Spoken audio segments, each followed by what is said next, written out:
Magandang araw po. Ako po si Ninette Morales, isang mag-aaral mula sa GRC.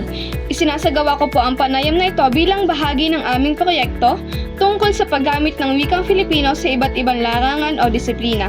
Layunin po naming malaman kung paano ninyo ginagamit ang Filipino sa inyong propesyon, pati na rin ang mga kahalagahan, hamon, at karanasan na inyong naranasan kaugnay nito. Maraming salamat po sa inyong oras at sa pagpayag na makapanayam kayo. Maaari po bang ipakilala ninyo ang inyong sarili at ang inyong propesyon o disiplina? Hello, ako si Lauren Niendal. I'm 24. Nagtatrabaho sa San Antonio National High School sa Isla Verde. Tapos ako ay isang guro. Ang tinuturo ko ay matematika or mathematics. Una pong tanong, gaano kadalas ninyo ginagamit ang Filipino sa inyong trabaho o disiplina? So, ginagamit namin or po ang Filipino araw-araw. So, sa pagdating naman sa pagtuturo, madalas ko siyang gamitin. So, lalo na kapag nagpapaliwanag ng mga concepts or ng topics.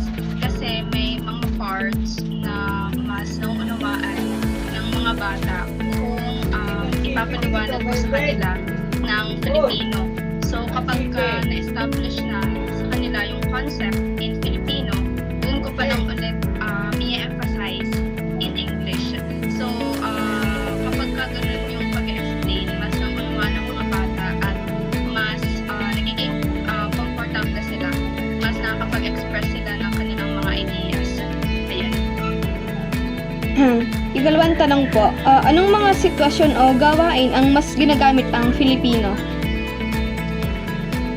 So, dahil nga pambansang wika ang Filipino, ito yung nakadisnan. So, ito yung palagi natin ginagamit. So, syempre, maraming mga bagay sa atin na ito yung ginagamit. Maraming mga interactions na Filipino yung gamit. So, syempre, pakikipag-usap sa ating pamilya, sa ating mga kaibigan, or sa mga kakilala natin.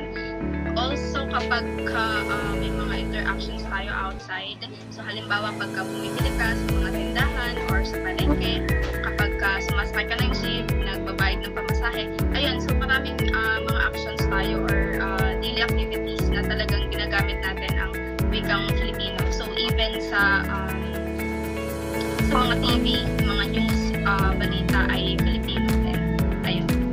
Ikatlong tanong, ano ang kahalagahan ng paggamit ng Filipino sa inyong disiplina?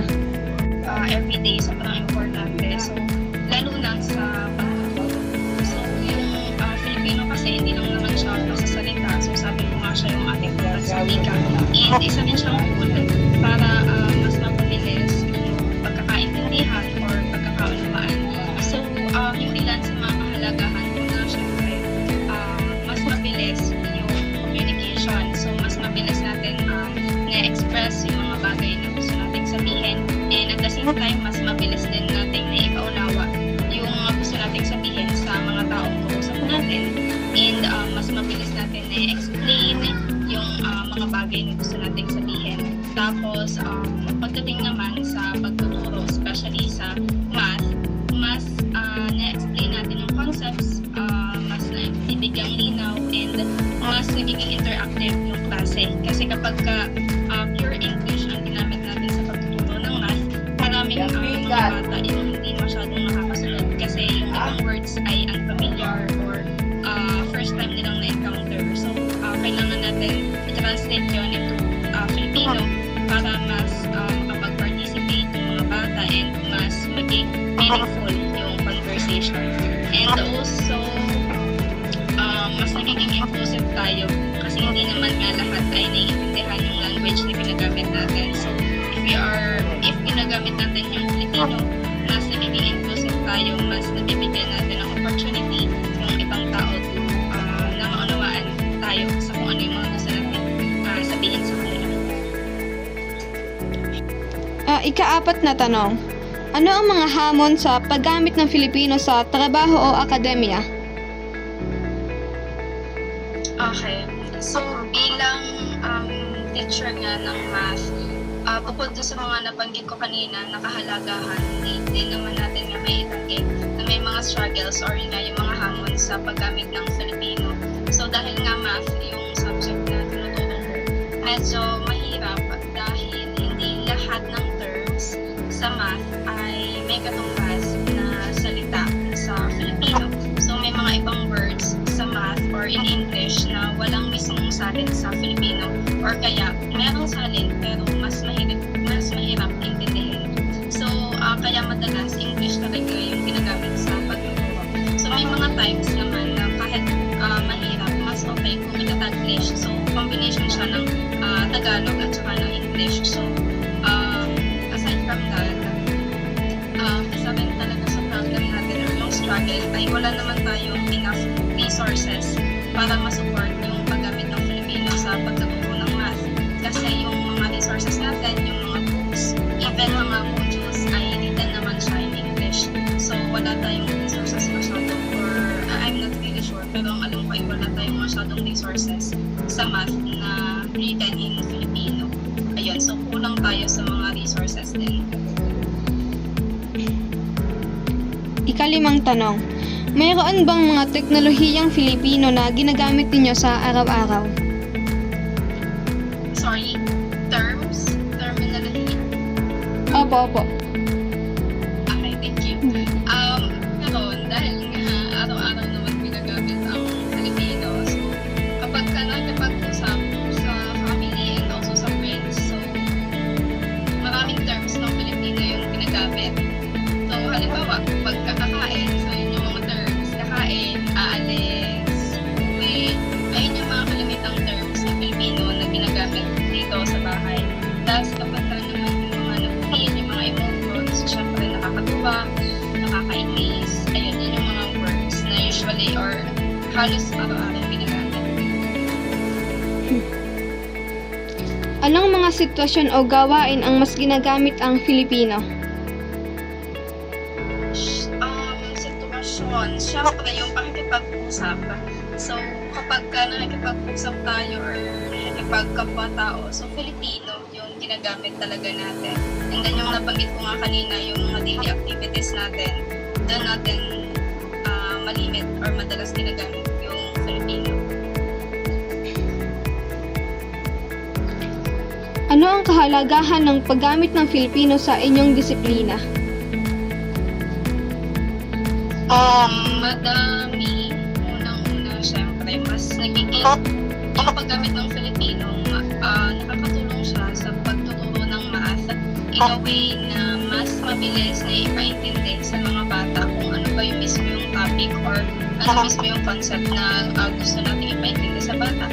So, for example, kapag yung topic natin is word problems, hindi naman pagkaturo ko ay maintindihan agad ng mga bata. So, muna ito-translate muna namin siya into Filipino. So, kapag na-visualize na ng mga bata, kapag naunawaan na nila kung ano ba mismo yung tinutukoy ng question, mas nagiging active na yung mga bata, mas nakakapag-participate na sila at naiintindihan nila kung ano ba yung concept. So, kapag naiintindihan nila yung concept, syempre mas magiging better yung achievement sa math.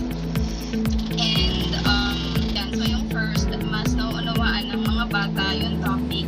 And then second, mas nakaka-boost siya ng confidence sa mga bata. Kasi if nata-translate or na-explain yung concepts into Filipino, mas nawawala yung takot nila or yung anxiety in terms of math. So, mas nagiging active sila, nakakapag-participate sila, nakakapag-share sila ng answer. And then, aside from that, mas nagiging masaya din yung klase kasi kapag pure English, parang intimidating. So, kapag ginagamitan ng Filipino yung klase, mas nagiging interactive yung klase, mas nakakapag-throw kami ng jokes in Filipino. So, mas nagiging masaya yung klase.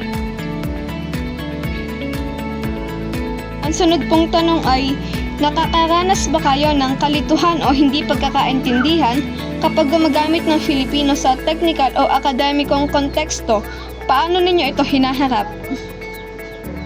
Oo, so madalas nakakaranas ng kalituhan. So, syempre ako minsan nalilito. So, mas nakakaranas na yung mga estudyante or mga students natin. Kasi minsan hindi naman ganun kalawak yung vocabulary ng mga bata. So may mga times na nalilito or hindi rin alam kung ano yung mismong kahulugan. So ang ginagawa ko minsan kapag nagtuturo nga ng math, para ma-handle yung mga ganitong situation, gumagamit ako ng combination ng Filipino at English. So nasabi ko nga kanina yung Taglish. So kung hindi masali ng ganito sa Filipino, so paghahaluin ang Filipino at ang English. So in-explain ko muna yung concepts sa Filipino para mas maintindihan nila yung topics or kung ano yung mini-meet ko or ibig sabihin ko dun sa topic. And then kapag mas naiintindihan na nila, mas deeper na yung understanding, doon ko siya i-emphasize or binibigay ko yung equivalent terms in English para mas maging familiar sila at mas ma-master nila yung concepts or yung topics. At huli pong tanong, maaari bang ibahagi ang isang halimbawa kung saan ang paggamit ng Filipino ay nakakatulong sa pag-unawa o paglutas ng isang problema sa inyong disiplina? Okay. Halimbawa, yung nabanggit ko kanina, halimbawa kapag mga word problems.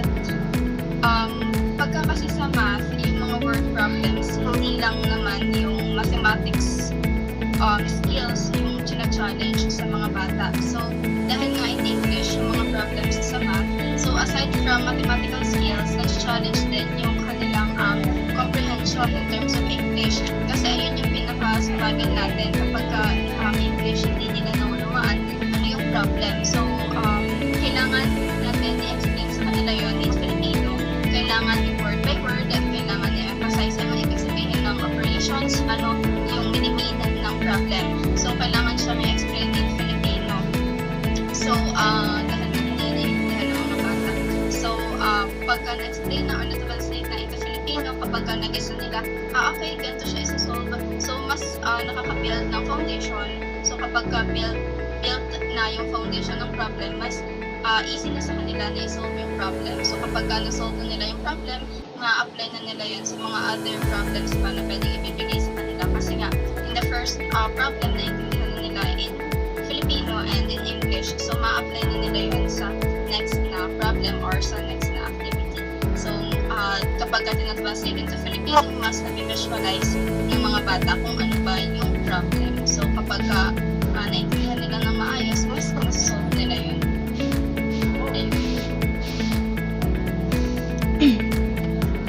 Muli, maraming salamat po sa inyong pagbabahagi ng inyong kaalaman at karanasan tungkol sa paggamit ng wikang Filipino sa inyong disiplina. Malaki po ang maitulong ng inyong mga sagot sa aming pag-aaral at mas pagpapahalaga sa ating wika. Naway patuloy po kayong maging inspirasyon sa inyong larangan. Maraming salamat po at magandang araw.